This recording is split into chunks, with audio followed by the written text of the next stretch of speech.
आज के इस एक्सप्लेनर में हम सीधे मुद्दे पर आते हैं। आज हम साउथ एशिया की मिलिट्री टेक्नोलॉजी और स्ट्रैटेजिक पैंतरेबाजी की बहुत ही तेजी से बदलती दुनिया में गहराई से उतरने वाले हैं।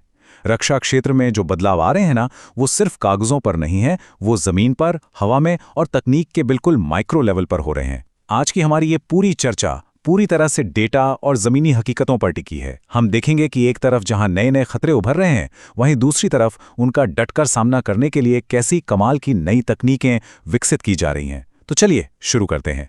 ठीक है, तो आइए देखते हैं कि आज हम किन चीज़ों पर बात करने वाले हैं। एक स्ट्रक्चर्ड तरीके से हम इन 4 मुख्य बिंदुओं पर नजर डालेंगे। पहला, बदलती क्षेत्रीय हवाई गतिशीलता। दूसरा, डिकॉय और रक्षा रणनीति। तीसरा, स्वदेशी हथियारों में सफलता। और चौथा, विमानन अपग्रेड और वास्तविकताएं। तो सबसे पहले बात करते हैं हमारे पहले सेक्शन की, बदलती क्षेत्रीय हवाई गतिशीलता। देखिए, अगर हम पाकिस्तान की 2030 की वायु शक्ति रणनीति पर नजर डालें तो एक बहुत ही आक्रामक आधुनिकीकरण की तस्वीर सामने आती है। इस रणनीति के तहत 40 चीनी J-35A स्टेल्थ फाइटर्स को शामिल करने का प्लान है, और सिर्फ इतना ही नहीं, इसमें 300 किलोमीटर की खतरनाक रेंज वाली PL-17 हवा से हवा में मार करने वाली मिसाइलों का एक्सपोर्ट वेरिएंट और आसमान से एडवांस वार्निंग देने वाले KJ-500 एयरक्राफ्ट भी शामिल हैं। मतलब ये कोई रूटीन अपग्रेड बिल्कुल नहीं है, ये एयरबॉर्न कैपेबिलिटी में एक बहुत बड़ी छलांग है जो यकीनन पूरे क्षेत्र के शक्ति संतुलन को प्रभावित कर सकती है।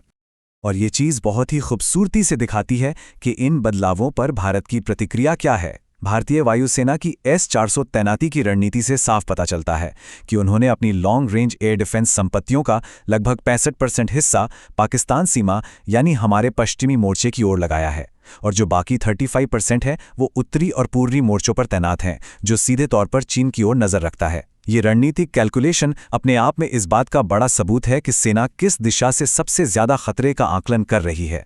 इसी डिफेंसिव ग्रिड को और भी अभेद्य बनाने के लिए भारत और रूस के बीच 6ठी S-400 रेजिमेंट की सप्लाई के लिए बातचीत अभी भी जारी है।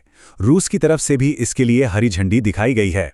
असल में यह जियोपॉलिटिक्स के उसी एक्शन रिएक्शन लूप को दिखाता है जहां एक तरफ से उठाया गया कदम तुरंत दूसरी तरफ से एक नए रक्षा समझौते को जन्म दे देता है। तो अब यहां एक बहुत ही दिलचस्प सवाल उठता है, हमारे रक्षा बल इन नेक्स्ट जेन यानी अगली पीढ़ी के हाईटेक खतरों के हिसाब से खुद को कैसे ढाल रहे हैं? क्या सारा फोकस सिर्फ बड़ी मिसाइलों और नए रडार सिस्टम्स पर है, या फिर टैक्टिकल लेवल पर कुछ आउट ऑफ द बॉक्स भी हो रहा है? चलिए इसका जवाब जानने के लिए चलते हैं हमारे दूसरे सेक्शन पर, डिकॉय और रक्षा रणनीति। सच कहूं तो बाहरी खतरों का जवाब हमेशा सिर्फ नए और महंगे हथियार खरीदना नहीं होता। कई बार युद्ध की कला में भ्रम यानी इल्यूजन का इस्तेमाल एक बहुत बड़ा गेम चेंजर साबित होता है। आपको शायद जानकर थोड़ी हैरानी हो, लेकिन भारतीय सशस्त्र बल बड़े पैमाने पर उन्नत इन्फ्लेटेबल डिकॉय यानी हवा से भरे जाने वाले नकली हथियारों का इस्तेमाल कर रहे हैं।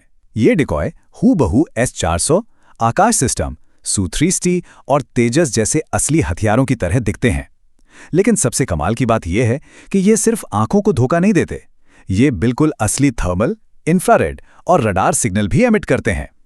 जरा सोचिए, दुश्मन के करोड़ों डॉलर के अत्याधुनिक सैटेलाइट्स और ड्रोन्स को रबर के बने गुब्बारों से धोखा दिया जा रहा है। सुनने में थोड़ा फनी जरूर लगता है, लेकिन युद्ध के मैदान में दुश्मन के महंगे हथियारों को गलत दिशा में भटकाने के लिए ये इल्यूजन बहुत ही कारगर है। अब डिकॉय के इस लोटेक लेकिन स्मार्ट तरीके के अलावा इलेक्ट्रॉनिक वॉरफेयर के मोर्चे पर एक बहुत बड़ा हार्डवेयर कैलिब्रेशन भी चल रहा है। रक्षा मंत्रालय ने 258 Su-30 लड़ाकू विमानों को अपग्रेड करने के लिए एक RFP जारी किया है। इसके तहत इन जेट्स में अब स्वदेशी एंटी जैमिंग और एंटी स्पूफिंग नेविगेशन सिस्टम लगाए जाएंगे। आसान भाषा में कहें तो दुश्मन के रडार और इलेक्ट्रॉनिक हमले अब इन विमानों के नेविगेशन को हैक या जैम नहीं कर पाएंगे। अपनी फ्लीट को इलेक्ट्रॉनिक युद्ध से सुरक्षित रखने के लिए ये एक बेहद जरूरी कदम है। चलिए आगे बढ़ते हैं और देखते हैं कि ये सब कैसे एक बड़ी तस्वीर बनाता है। सेक्शन 3, स्वदेशी हथियारों में सफलता। अब इस स्लाइड में जो डेटा है ना, वो मेक इन इंडिया इनोवेशन के लिहाज से सच में शानदार है। पारंपरिक और आज की मॉडर्न तकनीक के बीच का ये अंतर देखिए। बेंगलुरु की एक कंपनी है, दंत इनोवेशंस। उन्होंने दुनिया का पहला all composite 155 mm 52 calibre artillery barrel बना लिया है। जहां पुराने पारंपरिक बैरल का वजन करीब 1400 किलोग्राम तक होता था, वही इस नए बैरल का वजन पूरे 70% घटकर मात्र 420 किलोग्राम रह गया है। बिल्कुल, आपने सही सुना। इतने भारी भरकम वजन के कम होने का सीधा मतलब है कि अब तोपों को ऊंचे और मुश्किल युद्ध क्षेत्रों में ले जाना और तैनात करना कहीं ज्यादा तेज और आसान हो जाएगा। और स्वदेशी डेवलपमेंट की इस स्पीड को समझने के लिए आइए फटाफट एक लाइटनिंग राउंड करते हैं। देखिए, डीआरडीओ अब प्राइवेट कंपनियों के साथ मिलकर हवा से हवा में मार करने वाली अस्त्र मिसाइल का प्रोडक्शन तेजी से बढ़ा रहा है। उधर ड्रोन से दागी जाने वाली 10 किलोमीटर रेंज की सटीक V3 मिसाइल को भी मास प्रोडक्शन की हरी झंडी मिल गई है। इसके अलावा हवा में मंडराकर टारगेट को तबाह करने वाले लॉइटरिंग म्यूनिशंस के लिए स्वदेशी माइक्रोजेट इंजन बनाने की प्रोसेस भी स्टार्ट हो चुकी है। और ग्राउंड पर लड़ने वाले सैनिकों के लिए बेंगलुरु की एसएसएस डिफेंस ने अपनी नई और upgraded wiper M2 sniper rifle उतार दी है।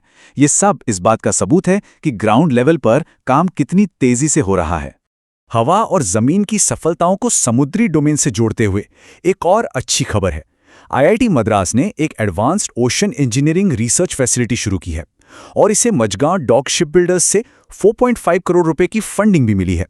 ये दिखाता है कि भारत अब रक्षा अनुसंधान को टुकड़ों में नहीं बल्कि एक होलिस्टिक तरीके से देख रहा है, जहां एकेडमिक्स और इंडस्ट्री एक साथ मिलकर काम कर रहे हैं। अब अपना ध्यान आसमान की ओर लगाते हैं हमारे आखिरी सेक्शन में, विमानन अपग्रेड और वास्तविकताओं। एरोनॉटिकल डेवलपमेंट एजेंसी यानी एडीए आंध्र प्रदेश में अपने घातक stealth uncrewed combat aerial vehicle यानी यूसीएवी के लिए एक कोर इंटीग्रेशन और फ्लाइट टेस्टिंग सेंटर बना रही है। यहां आप देख सकते हैं कि ये काम कितने सिस्टमैटिक फेज में हो रहा है।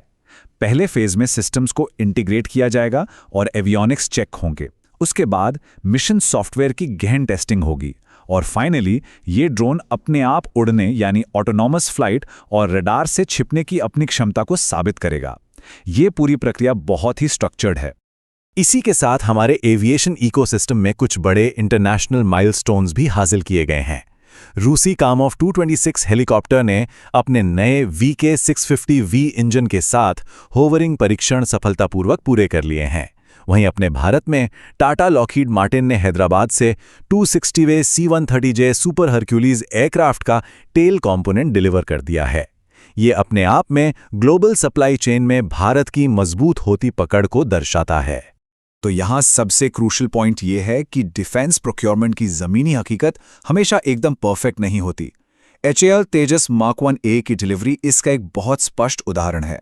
हालांकि ये टॉप प्रायोरिटी पर है, लेकिन जेट्स की डिलीवरी जून की अपनी तय समय सीमा को भी मिस कर सकती है। लेकिन यहाँ ध्यान देने वाली बात यह है कि भारतीय वायुसेना किसी भी हाल में पूर्ण लड़ाकू क्षमता से कोई समझौता नहीं करने वाली। मतलब वो इंतजार करने के लिए तो तैयार हैं, लेकिन जल्दबाजी में कोई ऐसा एयरक्राफ्ट नहीं लेंगे जो जंग के मैदान के लिए 100% तैयार ना हो। और एक बहुत ही प्रैक्टिकल अप्रोच है।